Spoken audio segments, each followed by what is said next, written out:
నాణ్యమైన మందు సరఫరా అన్నాడు. ఇప్పుడు నాణ్యమైన మందు ఇస్తున్నారంట, ఏంటో నాకు అర్థం కాల. సేమ్ డిస్టిలరీ నుంచే వచ్చేటటువంటి మందు కింద మరి మద్యం ఆరోగ్యానికి హానికరం అని రాస్తారు.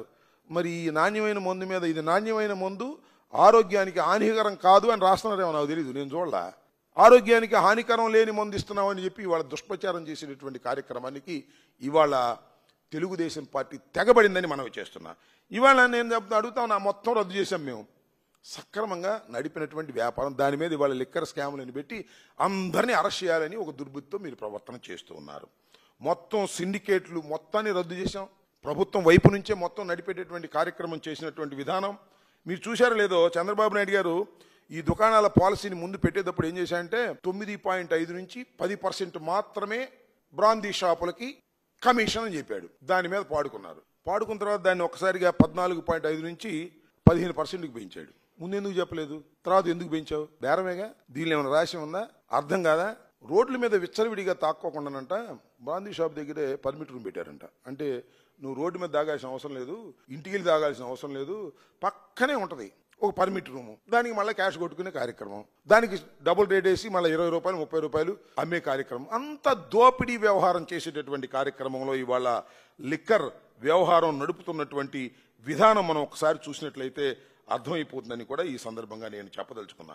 దానిలోనే 2023లోనే పూర్తి ఆధారాలతో నిగ్గు తేల్చారు. ఎవరు? సిఐడి వారు. సిఐడి వారు నిగ్గు తేల్చి ఈయన మీద అప్పుడున్నటువంటి ఎక్సైజ్ మినిస్టర్ మీద కేసును కూడా రిజిస్టర్ చేశారు. ఆ సెక్షన్లు ఏంటంటే ఐపీసీ 166, 167, 409, 120B రెడ్ విత్ 34, అవినీతి నిరోధక చట్టం ప్రకారం సెక్షన్ 13(1) డి రెడ్ విత్ 13(2).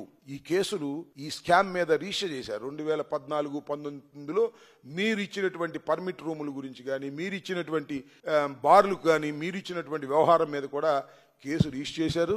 మీకు తెలుసో తెలీదు, ఆయన బెయిల్ మీద ఉన్నాడు. ఇప్పుడు ఆయన రవీంద్ర ఇద్దరు కూడా ఇదే కేసులో బెయిల్ మీద ఉన్నటువంటి సందర్భం కూడా ఈ సందర్భంగా నేను గుర్తు చేస్తున్నా. వైఎస్ఆర్సీపీ ఒక ట్రాన్స్పరెంట్ విధానంతో మద్యం పాలసీని తీసుకొచ్చి ఈ రాష్ట్రంలో ఉన్న బెల్ట్ షాపులు మొత్తాన్ని రద్దు చేసి స్ట్రిక్ట్ గా చేస్తే దాని మీద మద్యం కేసు, లిక్కర్ కేసు అని పెట్టి అందరినీ అరెస్ట్ చేయాలని, అరెస్ట్ చేస్తామని బెదిరించే కార్యక్రమాలు చేస్తున్నారు. వీటన్నిటిని ఎదుర్కోవడానికి వైఎస్ఆర్ కాంగ్రెస్ పార్టీ సిద్ధంగా ఉందని కూడా ఈ సందర్భంగా నేను మనవి చేస్తున్నాను. చంద్రబాబు నాయుడు గారు లిక్కర్ వ్యవహారంలో కానీ, సింగపూర్ వ్యవహారంలో కానీ, మహిళల వ్యవహారంలో కానీ అందరి వ్యవహారాల్లో పచ్చి మోసం చేసేటటువంటి కార్యక్రమానికి ఇవాళ దిగజారిపోయాడు.